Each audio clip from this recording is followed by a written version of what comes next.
रहलै राजा मोर झूलनिया कुछ दिन पहिनी के बीतवले गोटा चनिया। हाँ, जुआवा में हारल रहलै राजा मोर झूलनिया कुछ दिन पहिनी के बीतवले गोटा चनिया। पियावा निकल गया तार छोटी नाना दी तो बेची के झूलनिया भय फरार छोटी नाना दी। बेची के झूलनिया भय फरार छोटी नाना दी। बेची के झूलनिया भय फरार छोटी नाना दी। फरार छोटी नाना दी फरार छोटी नाना दी तो बेची के झूलनिया भय फरार छोटी नाना दी। बेची के झूलनिया भय फरार छोटी नाना दी। बेची के झूलनिया भय फरार छोटी नाना दी।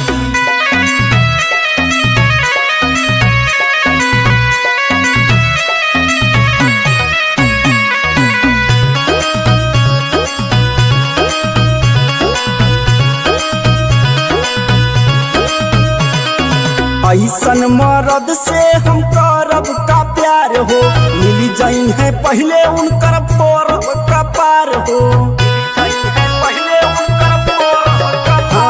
हाँ, ऐसन मर्द से हम करब का प्यार हो मिल जाई है पहले उनकर फोरब का पार हो।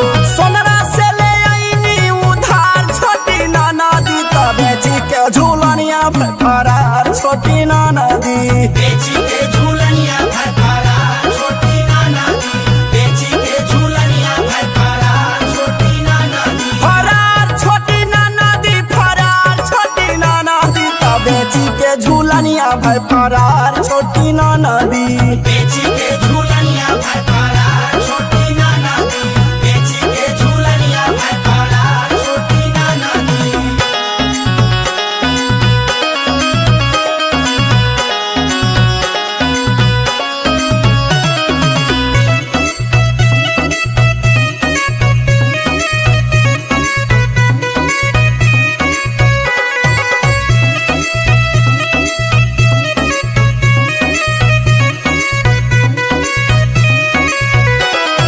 बिपिन विनायक सोची बथेला कपार हो रविंदर दीवाना दिहलै जिंदगी उजार हो।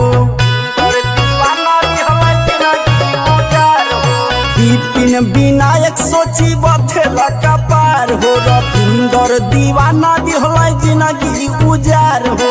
दारू के चक्कर में गइल हार छोटी नाना दी तब बेची के झूलनिया भय फरार छोटी नाना दी। बेची के झूलनिया भय फरार छोटी नाना दी। बेची के झूलनिया भय फरार छोटी नाना दी। फरार छोटी नाना दी फरार छोटी नाना दी तब बेची के झूलनिया भय फरार छोटी नाना दी। बेची के